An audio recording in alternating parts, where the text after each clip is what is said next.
Hello guys, आपके हमारे channel maths with अखिल में स्वागत है। आज हम क्लास 11 के गणित विषय में प्रश्नावली 1.2 को हल करेंगे। तो सबसे पहले अपन देखते हैं प्रश्न संख्या 1। प्रश्न संख्या 1 में अपन को ये कहा गया है कि निम्नलिखित में से कौन से रिक्त समुच्चय है, यानी कि अपन को ऐसे समुच्चय बताने हैं जिसमें कोई भी अवयव नहीं हो। तो सबसे पहले अपन समझेंगे रिक्त समुच्चय कहते किसे। तो मैं यहाँ पे परिभाषा लिख देता हूँ। रिक्त समुच्चय, देखो रिक्त समुच्चय ऐसा समुच्चय होता है जिसमें कोई भी एक भी यानी अवयव ना हो, यानी कि उस समुच्चय में किसी भी प्रकार का कोई भी अवयव नहीं हो, वह एक अपना रिक्त समुच्चय, शून्य समुच्चय या फाई समुच्चय कहलाता है। तो अपन इसमें लिखेंगे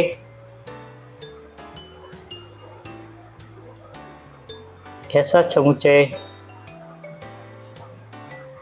जिसमें किसी भी प्रकार का कोई भी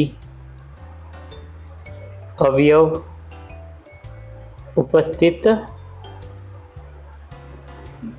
नहीं हो। इसको और किस किस नाम से जान सकते हैं अपन?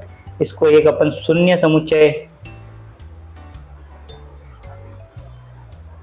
समुच्चय या फिर अपन फाई के नाम से भी जानते हैं।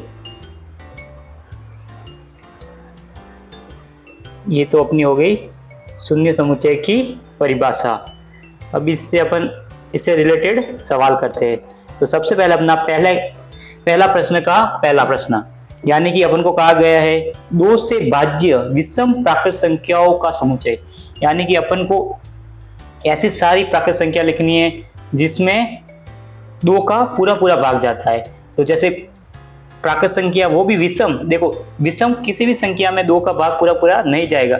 जैसे मैं लिखता हूँ, जैसे पहली 3, ये एक विषम है और प्राकृत संख्या है, और इसमें भी दो का पूरा भाग नहीं जाता है क्योंकि इसमें दशमलव वाली संख्या आ जाती है, यानी कि कुछ न कुछ शेषफल बचता है। इसलिए अपन ये कह सकते हैं, इसलिए अपन क्या कहेंगे, इसलिए अपन ये कहेंगे कि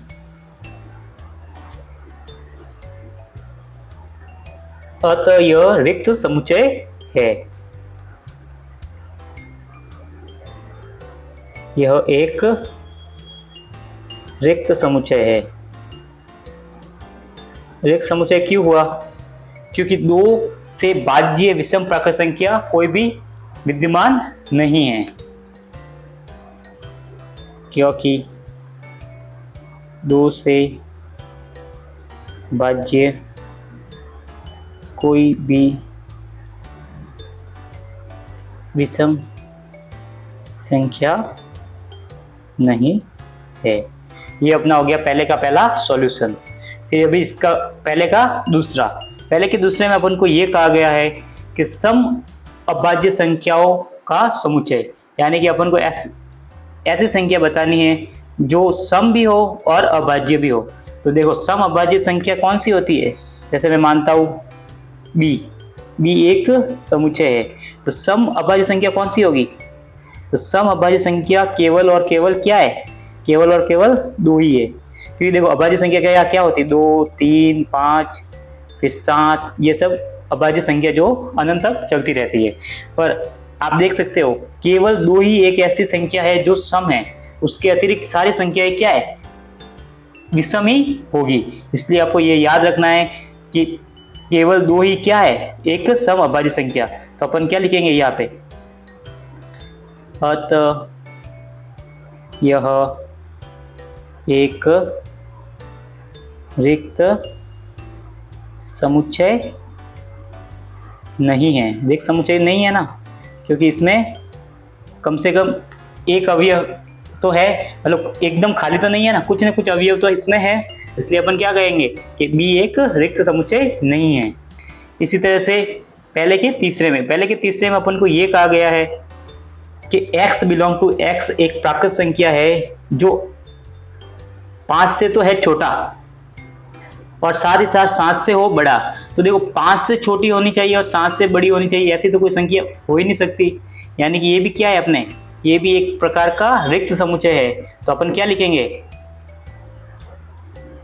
देखो मान लेता हूं मैं सी बराबर क्या होगा, एक रिक्त समुच्चय, यानी कि जो कर्ली ब्रैकेट है या मंजिला कोष्टक है वो खाली रहेगा।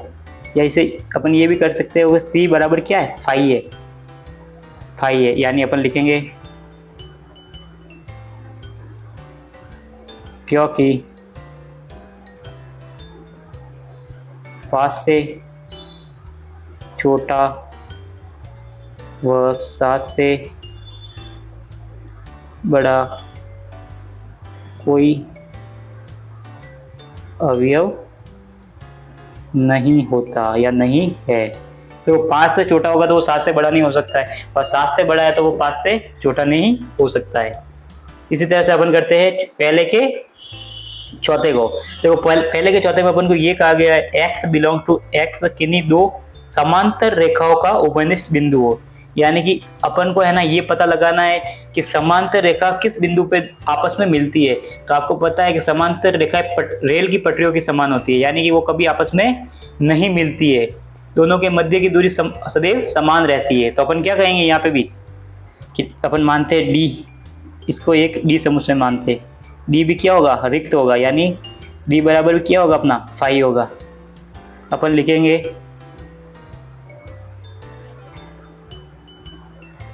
अपन इसमें लिखेंगे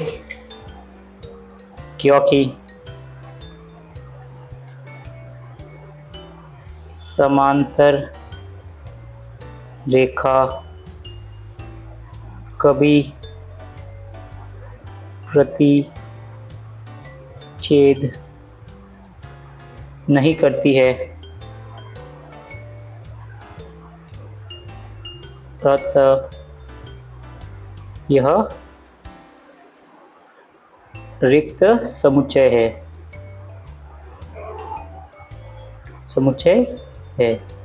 रिक्त समुच्चय होगा क्योंकि कोई भी ऐसी है ना समांतर रेखा नहीं है जो आपस में एक दूसरे को काटेगी। यदि वो एक दूसरे को काटती है तो वो समांतर नहीं होकर क्या बनेगी, प्रतिच्छेदी रेखा हो जाएगी।